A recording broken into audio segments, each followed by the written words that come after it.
একটা রহস্যময় চিঠি যা পড়িয়ে ফেললো, ছিঁড়ে ফেললো, ফিরে আসে মরিয়মের কাছে। মরিয়মকে নিয়ে কেউ হাস্যটা করলে তাদের সাথে ঘটে ভয়ানক সব ঘটনা। আর তাকে যদি কেউ বিয়ে করতে চায় তাহলে তো তার পরিণতি হয় আরো ভয়াবহ। সব মিলে মরিয়ম নামের মেয়েটির জীবন দুর্বিষহ। কে করছে এগুলো আর কি কারণে বা করছে? রুকির মাধ্যমে জানা যায় মরিয়ম মেয়েটির সাথে জন্ম থেকে রয়েছে এক শক্তিশালী জিনের বাচ্চা, ইফরিত জিন, যে তাকে ভালোবেসে বিয়ে করতে চায়। সে কি বাঁচতে পারবে অভিশাপ থেকে? জানতে হলে ভিডিওটি শেষ পর্যন্ত দেখুন। তো শুরু করা যাক আজকের ভিডিও। ঘটনার শুরুতে একটা ভিডিওতে আমরা দেখতে পাই মরিয়মকে, যে তার জীবনে চরম নিষ্ঠুর ভয়ানক গল্প বলতে এসেছে। সেখানে সে বলে, আমি আজকে আমার জীবনের গল্প বলতে যাচ্ছি। আমি এক জিনের সাথে বসবাস করি। আমি তার নাম বলতে পারছি না, কারণ হয়তো সে এখন আমার পিছনেই রয়েছে। এরপর আমরা দেখতে পাই ছোট্ট একটা ভাঙা করে এক মহিলা প্রসব বেদনায় ছটফট করছে। অতঃপর সে একটা কন্যা সন্তানের জন্ম দেয়। আর তখন সেই ছোট্ট মেয়ের চোখে আমরা দেখতে পাই একটা লাল আভা, আর সে উপরে দেখতে পাচ্ছিল কিছু জিনদেরকে। সেই হচ্ছে মরিয়ম। সে যখন স্কুলে পড়ে তখন আমরা দেখতে পাই স্কুল থেকে দূরে জঙ্গলের কাছে এসে দাঁড়িয়েছিল। এদিকে স্কুল থেকে কিছু ছেলেমেয়ে তাকে দেখছিল। তাদের মধ্যে একজন বলছিল মরিয়ম নাকি ভূতেদের সাথে কথা বলে। এইসব বলে তারা হাসি ঠাট্টা করতে থাকে। অন্যদিকে আমরা মরিয়মকে দেখছিলাম, সে আসলে অদৃশ্য কারোর সাথে কথা বলছিল। হঠাৎ করে ছেলেমেয়েরা দেখতে পারে ওই দূর থেকে মরিয়ম উধাও হয়ে গেছে। তারা যখন নিচে যায় দেখে মরিয়ম তাদের সামনেই। আর এটা দেখে তারা ভয়ে সেখান থেকে চলে যায়। স্কুলে সেদিন ইসলাম শিক্ষা ক্লাস হচ্ছিল। মরিয়ম সেখানে অন্যমনস্ক। তখন তার ম্যাডাম থেকে প্রশ্ন করে, আদম হওয়ার ইতিহাসটা ব্যাখ্যা করো তো। কিন্তু আজব বিষয় হচ্ছে সে তা না বলে তার ভেতর থেকে কোনো এক গম্ভীর আওয়াজে সে আরবি ভাষায় কথা বলতে থাকে। কিন্তু কেউ তার কথা বুঝতে পারছিল না। তবে সে সেখানে বলছিল ইফরিত জিনেরা সুলাইমান আলাইহিস সালামের যুগ থেকে এখানে রয়েছে।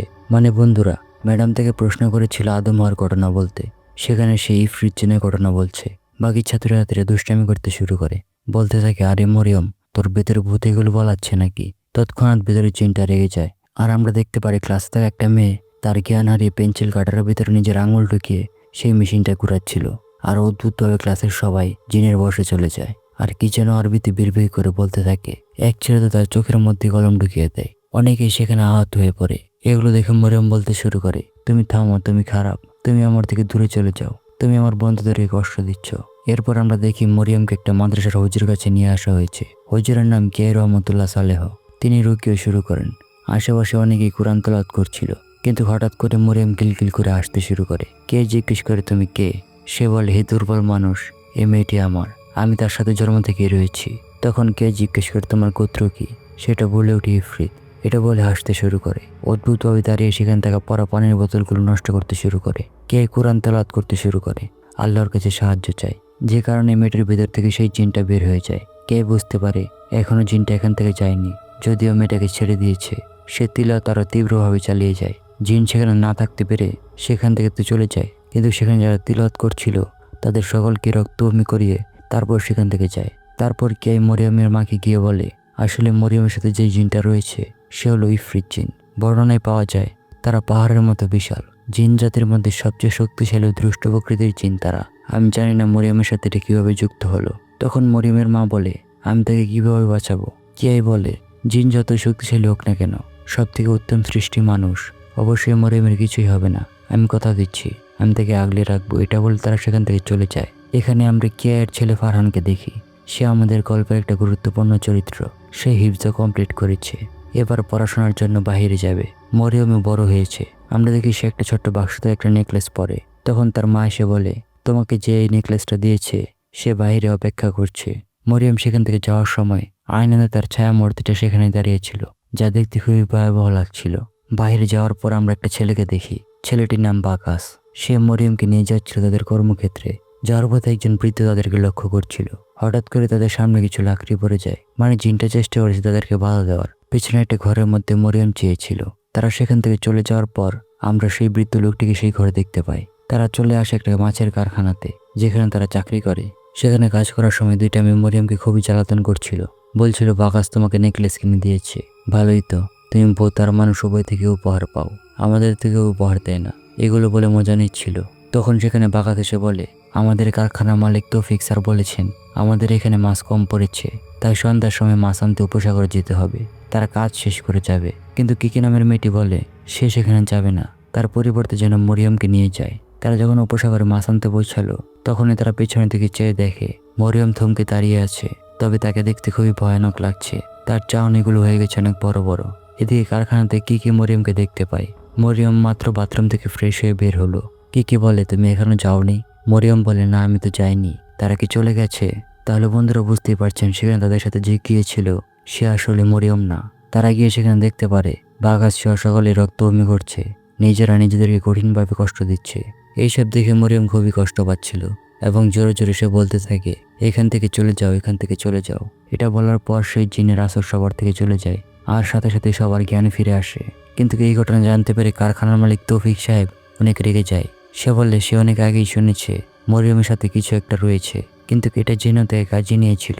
তবে আজ যা ঘটলো তাতে সেই সিদ্ধান্ত নিয়ে মরিয়মকে চাকরিচ্যুত করবে। মরিয়ম বলতে থাকে, এমনটা করবেন না, আমাদের চলার রাস্তাটা বন্ধ হয়ে যাবে। আমরা দেখতে পারি সেখানে বাগাস মরিয়মের জন্য আরেকটা সুযোগ চায়। সে বলে, এরপর থেকে আর কখনো এমনটা হবে না। সেখান থেকে বের হয়ে মরিয়মকে বাগাস বলছিল, আমি কিন্তু সেখানে সত্যি তোমাকে দেখেছিলাম, কিন্তু বিশ্বাস করি সেটা তুমি ছিলে না, সেটা ছিল অন্য কেউ। মরিয়ম বলে, তুমি কি আমাকে ভয় পাও? সে বলে, আমি ছোটবেলা থেকে তোমার সাথে আছি, আমি সব জানি তোমার বিষয়ে, আমি ভয় পাচ্ছি না, আমি তোমার সাথে থাকতে চাই। সে মরিয়মকে বাড়িতে পৌঁছে দেয় আর মরিয়মের মাকে বলে সে মরিয়মকে বিয়ে করতে চায়। মরিয়মের মা বলে, তোমার জীবনেতে বিপন্ন হতে পারে, তুমি জানো তার জীবন স্বাভাবিক নয়। কিন্তু সে মরিয়মের মাকে আশ্বাস দেয় তার কিছুই হবে না, সে মরিয়মকে ভালোবাসে আর বিয়ে করবে আর সব সময় তার পাশে থাকবে। এটা শুনে মরিয়মের মা অনেক খুশি হয়। রাতে মরিয়মের হাতে আমরা একটা কাগজে একটা আয়াত দেখতে পাই, যেটা কে তাকে দিয়েছিল আর বলেছিল, তুমি যদি সেই জিনের সাথে কথা বলতে চাও তাহলে সূরা জিনের এই 11 নম্বর আয়াতটি তেলাওয়াত করো। তখন সে বলেছিল, আমি তার সাথে কথা বলতে চাই, সে যেন আমার আশেপাশের মানুষকে কষ্ট না দেয়। কিন্তু সেদিন সে পড়তে গিয়েও সে আয়াতগুলো পড়তে না পেরে ভয়ে ড্রয়ারে রেখে দিয়ে শুয়ে পড়ে। কিন্তু হঠাৎ করে ড্রয়ারটা খুলে যায়, সে বিষয়টা পাত্তা দেয় না। তখন ড্রয়ারটা খুলে মেঝেতে পড়ে যায়। সে উঠে দেখে নিচে একটা কাগজ পড়ে রয়েছে, কাগজ আরবিতে লেখা, আমি তোমাকে সব জায়গা থেকে রক্ষা করি। তখন সে ভয়ে ভয়ে পড়তে শুরু করে, যেটা পড়ার সাথে সাথে সামনের পর্দার দিকে তাকাতে দেখে ওপাশ থেকে একটা বড় অবয়ব এগিয়ে আসছে। তখন এই পর্দার ওপাশ থেকে তার মা চলে আসে। সে ভয়ে চেঁচিয়ে তার মাকে বলে, এইসবে আমি ক্লান্ত, বললেই কাঁদতে শুরু করে। তার মা বলে, বাগাস তোমাকে বিয়ে করতে চাই, এ বিষয়ে আমি কে এর সাথে কথা বলেছি, তিনি আমাকে আশ্বস্ত করেছেন আর সম্মতিও দিয়েছেন। তিনি বলেছেন বিয়ের পর হয়তোবা সবকিছু ঠিক হয়ে যাবে। এর পরের দিন আমরা দেখতে পাই সমুদ্র পাড়ে বাগাস মরিয়মকে বলছিল, তুমি কি আসলে আমাকে বিয়ে করতে চাও? আমি ভয় পাই যদি তোমার কোনো ক্ষতি হয়। বাগাস বলে, আমার কিছুই হবে না, আমি তোমাকে চাই। মরিয়মকে বাড়িতে রেখে যখন বাগাস চলে আসছিল তখন আমরা দেখতে পাই মরিয়মের রূপে সেই জিন বাগাসকে লক্ষ্য করছিল, যার চোখে মুখে ছিল ভয়ঙ্কর রাগের ছাপ। এর পরের দিন সকালে মরিয়ম যখন ঘুমাচ্ছিল তখন একটা ভয়ঙ্কর হাত এসে তার গলা থেকে বাগাসের দেওয়া নেকলেসটা ছিঁড়ে মাটিতে ফেলে দেয়। সে ঘুম থেকে উঠে জানলা খোলার পর যা দেখে তা দেখার জন্য সে মোটেও প্রস্তুত ছিল না। বাগাস জানালার উপাস থেকে মূত্র বিসর্জন করছিল। বাইরে বের হয়ে সে দেখে অনেকে এসব দেখে মজা নিচ্ছে। বাগাস যেন পাগলের মতো হয়ে গেছে, অর্ধনগ্ন হয়ে তাদের বাড়িতে এসব করছে, যার মধ্যে মোটেও কোনো সেন্স কাজ করছিল না। তখন তাদের সামনে বাগাস তার জিহ্বা তার দাঁত দিয়ে কেটে ফেলে নিজেকে আঘাত করতে করতে সেখানে শেষ করে দেয়। মানে বন্ধুরা, সেই জিনটা মরিয়মের কাছে কাউকে বিরতে দেবে না। বাগাসের এই মৃত্যুতে পুরো এলাকায় যেন সুখের ছায়া নেমেছে। বাগাসের দাফন কাফন হচ্ছিল, তখন মরিয়ম সেখানে যায়, কিন্তু সেখান থেকে বাগাসের মা তার ছেলের মৃত্যুর জন্য মরিয়মকে দায়ী করে আর বলে, এখান থেকে চলে যা। দূর দূর করে তাকে তাড়িয়ে দেয়। সেখানে হুজুর কিয়াইও ছিল। তখন তার কাছে মেসেজে সেই ইফরিত জিন আসে আর বলে, তুমি কি এখনো আমাকে চ্যালেঞ্জ করবে? আমি তার জন্য সবাইকে শেষ করে ফেলবো। কিয়াই বলে, জীবন মৃত্যুর মালিক আল্লাহ তাআলা, আমি ভয় পাই না। এদিকে মরিয়ম নিজেকে শেষ করতে সমুদ্রের পাড়ে চলে যায়। তার মা তাকে আটকায়, কিন্তু সে বারবার বলছিল, মা আমার কারণে বাগাস মারা গেছে। এটা সে কিছুতেই মানতে পারছিল না। সেখান তখন কিয়াই সে তাকে বোঝায়, শক্ত হতে বলে তোমাকে এই যুদ্ধ চালিয়ে যেতে হবে। তখন কিয়াই বুঝতে পারে এই জিনটা এখনো তাদের আশেপাশেই রয়েছে। সেই জিনের উদ্দেশ্যে কিয়াই বলে, অবশ্যই মানুষের জিন থেকে শক্তিশালী। সন্ধ্যার সময় কিয়াই মাদ্রাসার এক শিক্ষককে বলে, আমি ভোর পর্যন্ত ইবাদত করব, দেখে রেখো কেউ যেন আমাকে বিরক্ত না করে। আর আমার ছেলে ফারহানকে বলল, এখানে আসার পরেই যেন সে আমার সাথে দেখা করে। আমরা দেখতে পাই তিনি নামাজ দাঁড়িয়েছেন। নামাজ শেষ হওয়ার পর আমরা দেখি পর্দার পেছনে কারো একটা ছায়া কিয়াই সাথে তসবিহ পাঠ করছিল। তখন কিয়াই সেটার দিকে ফিরে বলতে থাকে, আমি জানি এটা তুমি। তখন সেটা বলে, আমাকে চ্যালেঞ্জ করার সাহস কিভাবে পাও তুমি? তখন আমরা দেখতে পারি সেই জিন মরিয়মের রূপ নিয়ে শূন্যে ভেসে উঠে। কিয়াই আবারও তসবিহ পাঠ শুরু করবে, কিন্তু সেটার সময় সেই জিন দেয় না। মুহূর্তে তার সামনে এসে পড়ে আর বলে, তুই কিভাবে ভাবলি তোর ভয়ে আমি মরিয়মকে ছেড়ে দেব? এটা বলে আসতে শুরু করে। আর তারপর পরে এক ভয়ানক চিৎকার। মরিয়ম তখন ঘুমাচ্ছিল। তখন তার পাশে গিয়ে এসে বসে থেকে বলে, তুমি কি শান্তিতে আল্লাহ তাআলার উপাসনা করতে চাও? মরিয়ম বলে, যে ওস্তাদ, আমি চাই। জিন আমাকে আল্লাহ তাআলার ইবাদত করতে দেয় না। কে বলে, চিন্তা করো না, অবশ্যই তুমি তা পারবে, ধৈর্য ধারণ করো। এটা বলে সে সেখান থেকে চলে যাচ্ছিল। তখন মরিয়ম বলে, আপনি কোথায় যাচ্ছেন? তিনি বলেন, আমার সময় শেষ, আমাকে যেতে হবে। মরিয়ম বলে, আপনি ছাড়া আমাকে কে দেখে রাখবে? কে বলে, চিন্তা করো না, আমি তো শুধুমাত্র আল্লাহ তাআলার দাস, তিনি তোমাকে সাহায্য করবেন, তিনি তার বান্দাদেরকে নিরাশ করেন না। এটা বলে উস্তাদ কিয়াই সেখান থেকে বিদায় নেয়। মরিয়মের ঘুম ভাঙলে সে বুঝতে পারে এটা একটা স্বপ্ন ছিল। স্বপ্নে কিয়া এসেছিল, আর আমরা দেখতে পারি কিয়াইকে দাফন করা হচ্ছে। তার মানে সেই জিনটা কিয়াইকেও মেরে ফেলেছে। সেখানে মরিয়ম অসহায়ের মতো কাঁদছিল। এবার কে তাকে বাঁচাবে? এটা হচ্ছে কিয়ার ছেলে ফারহান। সে মিশর থেকে পড়াশোনা শেষ করে এসেছে, কিন্তু ভাগ্যের কি নির্মম পরিহাস, তার বাবাকে সে শেষবারের মতো দেখতেও পারল না। এদিকে মরিয়ম বাসায় এসে সে জিনকে চিৎকার করে ডাকতে শুরু করে আর বলে তার সামনে আসতে, আর কতজনকে তার জন্য শেষ করবে। তখন তার মা এসে তাকে থামায়, কিন্তু তখন অন্য ঘরে ভাঙচুরের আওয়াজ আসে। সেটা সবকিছু তছনছ করে ফেলছে। তারা গিয়ে দেখে নিচে একটা চিঠি পড়ে রয়েছে। সেই জিন লিখেছে, তোমাকে আমার সাথে থাকতে হবে। মরিয়ম তখন রাগে সেখান থেকে একটা কাচের টুকরো তুলে নিজেকে শেষ করতে যাচ্ছিল। তখন তার মা তাকে আটকায়, কিন্তু অদ্ভুতভাবে মরিয়মের ভিতর থেকে সেই জিন মরিয়মের মাকে আঘাত করতে চায়, কিন্তু মরিয়ম তার নিজের হাতে আঘাত করে বসে। তার মা তাকে বিছানার সাথে বেঁধে দেয় যেন সে নিজের কোনো ক্ষতি না করতে পারে, আর বলতে থাকে, মা তুমি আমাকে মাফ করো, আমার জন্য তোমার জীবন এমন হয়েছে। কিন্তু এই কথাটার মানে মরিয়ম বুঝতে পারে না। এটা বলে তার মা সেখান থেকে চলে যায়। কিন্তু আমরা দেখতে পাচ্ছিলাম মরিয়মের চোখ খোলার পরে সেই জিনটা এবার মরিয়মের কাছাকাছি চলে আসে। কি ভয়ানক চেহারা তার!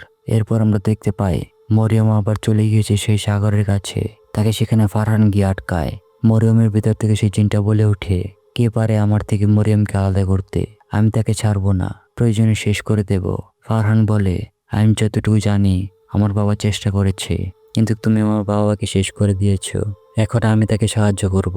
সেই জিন বলতে থাকে, আমি তাকে এখানে শেষ করে দেব, তাও তাকে ছাড়বো না। ফারহান বলে, তুই যদি কাপুরুষ না হস তাহলে তুই মেয়েটির কোনো ক্ষতি করবি না। এটা বলে সে কুরআন তেলাওয়াত করতে থাকে, যার কারণে সেই জিন সেখান থেকে চলে যায়। মরিয়মের জ্ঞান ফিরলে ফারহান তাকে নিজের পরিচয় দেয় আর বলে, তুমি ভেঙে পড়ো না, তোমাকে আমি প্রোটেক্ট করব। এদিকে মরিয়ম নামাজ আদায় করছিল। তখন সেই জিন চায় নামাজটা টেনে মরিয়মকে ফেলে দেয়। মরিয়ম বলতে থাকে, আমাকে বিরক্ত করো না, শান্তিতে আমাকে ইবাদত করতে দাও। সে আবার নামাজ পড়তে শুরু করে। অন্যদিকে কবরস্থানে কিয়ার কবরের পাশে বসে ফারহান তার বাবার দেওয়া চিঠিটা পড়ছিল, যেটা তিনি তার জন্য লিখে গিয়েছিলেন। সেখানে লেখা ছিল, মরিয়ম কিফরিদের হাত থেকে তুমি রক্ষা করো, পবিত্র ভালোবাসা একমাত্র হয়তো তাকে রক্ষা করতে পারবে। তখন সে কবর জড়াত করতে শুরু করে, কিন্তু আশ্চর্যের বিষয়, সে পাশে চেয়ে দেখতে পারে কতগুলো কালো ভোগরা পরা অবয়ব জিকির করছে। তখন সে জিনদেরকে সালাম দেয়। পাশ থেকে সেই বৃদ্ধ লোকের অবয়বটা বলে, তুই যতই চেষ্টা করিস না কেন আমাকে থামাতে পারবি না। এটা বলে অদৃশ্য হয়ে যায়। ফারহান বুঝতে পারে পথটা অনেক কঠিন হতে চলেছে। এদিকে আমরা মরিয়মকে দেখতে পাই একটা ভিন্ন জায়গাতে, একটা ভিন্ন ডাইমেনশনে। সেখানে সবকিছু লাল হয়ে আছে। সে বুঝতে পারে সে অন্য কোথাও চলে এসেছে। পেছনে চেয়ে উপরে তাকাতেই দেখে সেই ভয়ঙ্কর ইফরিত জিন। সে চিৎকার করে ঘুম থেকে উঠে পড়ে। মানে বন্ধুরা, এটা স্বপ্ন ছিল, কিন্তু সে উপরে চেয়ে দেখতে পারে সেখান থেকে দেখা যাচ্ছে সেই জগৎ। সে ভয়ে চিৎকার করে। পরিবেশটা স্বাভাবিক হলে সে শুয়ে পড়ে, তবে আমরা দেখতে পাচ্ছিলাম তার ছায়াটা সেখানে বসে আছে। সেদিন কারখানাতে সে মেয়েগুলো তাকে নিয়ে আবার হাসি ঠাট্টা করছিল, বলছিল এই মেয়ের জন্যই সবাই মারা যাচ্ছে, আরো অনেক কিছুই বলছিল। তখন তার ভেতরে থাকা জিনটা আবারও খেপে যায়। জিনটা মেয়েটিকে নিয়ে গরম পানিতে চুবাতে চাইছিল, আর একটা অঘটন ঘটে যাবে। ঠিক সেই সময় ফারহান সেখানে চলে আসে আর দোয়া করতে শুরু করে। তখন পরিস্থিতি স্বাভাবিক হয়। ফারহান মরিয়মকে বলে, আমি তোমার জন্য একটা দোয়া লিখেছি, যেটা তুমি নামাজের পরে পড়বে। পরে মরিয়ম নামাজ আদায় করে ফারহানের দেয়া দোয়াটা পড়বে। সেই মুহূর্তে ঘরের চার দেয়ালে আরবিতে লাল বর্ণে লেখা ভেসে ওঠে। সেখানে আরবিতে লেখা ছিল, তুমি আমার সাথে থাকো, আমি তোমাকে ভালোবাসি। তখন মরিয়ম সেই দোয়াটি পড়তে শুরু করে, যার ফলে পরিস্থিতি স্বাভাবিক হয়। কিন্তু বাগাস তাকে যে নেকলেসটা দিয়েছিল সেটা একটা বাক্স করে নিচে পড়ে যায়, যেটার ভিতর থেকে সে আরেকটা চিঠি পায়, যেখানে লেখা ছিল, আমি তোমার সুখ নষ্ট করব না। তখন সে রাগে সেই চিঠি সহ সেই বাক্সটা আগুনে ফেলে দেয়, কিন্তু ফিরে এসে দেখে ঠিক আগের জায়গাতে সে বাক্সটা পড়ে রয়েছে। সে আবার সেটা নিয়ে আগুনে নিক্ষেপ করে, কিন্তু জিনটা আগুনের ভিতর থেকে সেটা বাইরে ফেলে দেয়। সে তখন খুবই ভয় পেয়ে যায়। তখন জিনটা তার কানে ফিসফিসিয়ে বলতে থাকে, মরিয়ম, তুমি আমাকে উপেক্ষা করছো কেন? আমি তোমার সাথে মৃত্যু পর্যন্ত থাকবো। মরিয়ম তখন চিৎকার করতে শুরু করে। তখন আরেকটা ঘটনা ঘটে। মরিয়মের মা দেখতে পায় মরিয়ম করে ইবাদত করছে। এটা দেখে সে একটু বাইরে যায়, আর এদিকে দুইটা মহিলা দেখে কেয়ার ছেলে ফারহান মরিয়মের ঘরে ঢুকছে। মহিলাদের সন্দেহ হয় যে একটা যুবক একটা যুবতীর ঘরে ঢুকলো। ওদিকে আমরা দেখতে পাচ্ছিলাম আসলে ফারহান তো ছিল তার বাবার কবরের সামনে। সে অবশ্য লক্ষ্য করতে পারছিল তার পাশে সে বৃদ্ধ লোকটা তার উপর নজর রাখছে। এদিকে সন্দেহের বসে সে মহিলারা মরিয়মের ঘরেতে ঠিকই প্রবেশ করে, কিন্তু কাউকে দেখতে পায় না। ঠিক তখনই ঘরের সব দরজা জানালা বন্ধ হয়ে যায়। ঘরের কর্নার থেকে সেই জিন মরিয়মের রূপে ভয়ানকভাবে দাঁড়িয়ে আসতে থাকে, আর সাথে সাথে খুব ভয়ঙ্করভাবে প্রত্যেকটা মহিলার মৃত্যু হয়। তারপর গ্রামবাসীরা সেখানে এসে মরিয়মকে অভিশপ্ত ডাইনি বলতে শুরু করে, গ্রাম থেকে চলে যেতে বলে। হইচই শুনে ফারহান সেখানে দৌড়ে আসে আর কোনো রকমে তাদেরকে বাঁচায়, কিন্তু তাকে বাঁচাতে গিয়ে নিজেও আহত হয়ে পড়ে। তারপর ফারহান সেখানে বলে, সূরা রুমের 11 নম্বর আয়াতে আল্লাহ তাআলা বলেন, তিনি তোমাদের জন্যই তোমাদের মধ্য থেকে স্ত্রী সঙ্গিনী সৃষ্টি করেছেন। যেখানে মরিয়ম বলছিল, তাহলে মানুষ তো মানুষের জন্য আর জিনেরা জিনেদের জন্য, তাহলে আমাকে কেন সে বেছে নিয়েছে? তখন সেখানে ফারহান বলে, তোমার যদি কোনো আপত্তি না থাকে তাহলে আমি তোমাকে বিয়ে করতে চাই। ঠিক তখন আমরা দেখতে পারি মরিয়মের ভেতর থেকে সেই জিনটা বলে ওঠে, তোর সাহস কত বড়! আমি কি বলিনি আমি তাকে ছাড়বো না? পরে জিন ফারহানকে বলে, আমি তোকে এমন মৃত্যু দেব যার স্বাদ তুই মৃত্যুর পরেও বলতে পারবি না। ফারহান তেলাওয়াত করতে শুরু করে, দোয়া পড়তে থাকে, যার কারণে জিনটা সেখান থেকে চলে যায়। খাবার খাওয়ার সময় মরিয়ম বলে তার আবার ভয় হচ্ছে ফারহানকে নিয়ে, যদি তার কোনো কিছু হয়। তার মা তখন তাকে অভয় দেয়, বলে তার বাবা কে যদি বেঁচে থাকতেন তাহলে তিনি খুবই খুশি হতেন। তারা সর্বদা তোমাকে সুখে রাখতে চেয়েছে, বাঁচাতে চেয়েছে। এটা তোমার জন্য খুবই সৌভাগ্যের বিষয়। সেদিন ফারহান আর মরিয়ম কথা বলছিল। ফারহান বলছিল, আমি তোমাকে আল্লাহ তাআলার জন্য ভালোবাসবো। আমাদের পবিত্র সম্পর্কের মধ্যে কেউ আসতে পারবে না, স্বয়ং আল্লাহ তাআলা আমাদেরকে সাহায্য করবেন। ঠিক তখন এই ফিসফিসিয়ে মরিয়মকে সেই জিন বিরক্ত করতে থাকে। মরিয়ম না পেরে দৌড়াতে শুরু করে। এদিকে আমরা দেখি ফারহান মাদ্রাসার শিক্ষককে বলছে, যত দ্রুত সম্ভব আমাদেরকে বিয়ে করতে হবে। আজকে সারা রাত আমরা সালাতুল হাজরাতের নামাজ পড়বো আর ফজরের টাইমে ইজাব কবুল করব। তারপর আমরা দেখতে পারি মরিয়ম ওযু করছে। তখনই তার কানে ফিসফিসানির আওয়াজ, আর পাশে থাকা একটা ঘরের ভিতর থেকে টেনে নেওয়া হয়। অন্যদিকে আমরা দেখতে পারি মসজিদের ভিতরে সবাই নামাজ আদায় করবে, কিন্তু সেখানে মরিয়ম এসে এখনো উপস্থিত হয়নি। তার মা তাকে খুঁজতে গেলে তাকে পায় না। তখন মরিয়মের মা বিষয়টা ফারহানকে জানায়। ফারহান মরিয়মের মাকে বলে, আন্টি, আপনি আমাদের জন্য দোয়া করেন, আমি এখনই মরিয়মকে বিয়ে করতে চাই। মরিয়মের মা বলে, এটি কিভাবে সম্ভব? সে তো এখানে নেই। ফারহান তখন বলে, এটা সম্ভব, মরিয়ম বিয়েতে রাজি, এখন আপনি অনুমতি দিলেই হয়। তাছাড়া আপনি তো তার গার্ডিয়ান, আমাদের বিবাহ এইভাবেই সম্পূর্ণ হবে। আপনি সম্মতি দিলে নয়তো জিনটা এটা হতে দেবে না। এদিকে আমরা দেখতে পারি মরিয়ম সেই জিনের জগতে চলে গিয়েছে। সেখানে সে দেখে কতগুলো জিন একটা বাচ্চাকে একটা বড় জিনের কাছে তুলে দিচ্ছে, আর এটাই হচ্ছে জিনের বাচ্চা। মরিয়ম তো সেখান থেকে পালানোর চেষ্টা করে, কিন্তু কোনোভাবেই পারছিল না। এদিকে আমরা দেখি একজন হুজুর ফারহানকে বিয়ের প্রস্তাব দিচ্ছে, কিন্তু ফারহান যখন কবুল পড়বে সেই সময় সেখান থেকে পানির বোতলগুলো ফেটে যাচ্ছিল। তখন আবারও তাকে নতুন করে প্রস্তাব দেওয়া হয়। সে প্রস্তাবে রাজি হয়ে কবুল বলবে। সেই সময় আবারও প্রচন্ড জ্বর হওয়া বইতে শুরু করে। সে কবুল বলতে পারে না। বিবাহের প্রস্তাবে সকল কথা মরিয়মের কানে যাচ্ছিল, কিন্তু সে সেখান থেকে বেরোতে পারছিল না। আরও একবার হুজুর বিয়ে পড়ানো আরম্ভ করে, প্রস্তাব দেয়, কিন্তু কবুল বলার আগে এবার ফারহান দেখতে পারে আশেপাশে যারা সাক্ষী রয়েছে তাদের মধ্যে কয়েকজন রক্ত বমি করছে। এদিকে সেই জগতে জিন মরিয়মকে বলছিল, তুমি আমাকে কিভাবে প্রত্যাখ্যান করতে পারো? আমি তোমার জন্য কতটা অনুগত ছিলাম, যেটা কেউ থাকবে না। তুমি এটা ঠিক করলে না। আবার আমরা দেখতে পারি ফারহান এবার কবুল বলে, কিন্তু তার গলা দিয়ে শেষ পর্যন্ত রক্ত বের হয়ে যায়। এরই মধ্যে সে সবাইকে বলে, আপনারা কি শুনেছেন? চারিপাশে সবাই বলে, হ্যাঁ শুনেছি। তার মানে বিবাহ সম্পন্ন হয়েছে। সেখানে ফারহান দোয়া করতে শুরু করে। অন্য জগতে মরিয়মও দোয়া শুনতে পারছিল। তখন সেও সেই দোয়াটা পড়তে থাকে। বিবাহ সম্পূর্ণ হয়। এখন জিনেরা কোনোভাবে হস্তক্ষেপ করতে পারছে না, কিন্তু সে চলে যাওয়ার আগে বলে যায়, আমি তোমাকে ছাড়বো না। এটা বলে সে সেখান থেকে উধাও হয়ে যায়। সবাই যখন মসজিদ থেকে বের হয় দেখতে পায় মরিয়ম ফিরে এসেছে, হয়তো বিপদ কেটে গেছে। আর এইভাবে মুভিটা শেষ হয়, কিন্তু রেখে যায় আরো রহস্য। আমরা দেখতে পারি শেষে ফারহান আর মরিয়ম নামাজ আদায় করছে, আর অন্য রুম থেকে মরিয়ম উঁচু করে বের হচ্ছে। তাহলে ফারহান যার সাথে নামাজ পড়ছে সে তো অবশ্যই জিন। তার মানে জিন তাদেরকে এত সহজে ছাড়বে না। হয়তো এবার কোনো বড় প্রতিশোধ নেবে। আপাতত সিনেমার কাহিনী এখানেই শেষ হয়। তো কেমন লাগলো বন্ধুরা আজকের ভিডিও কমেন্ট করে জানিয়ে দিয়েন। অবশ্যই রিপ্লাই দেওয়ার চেষ্টা করব। আল্লাহ হাফেজ।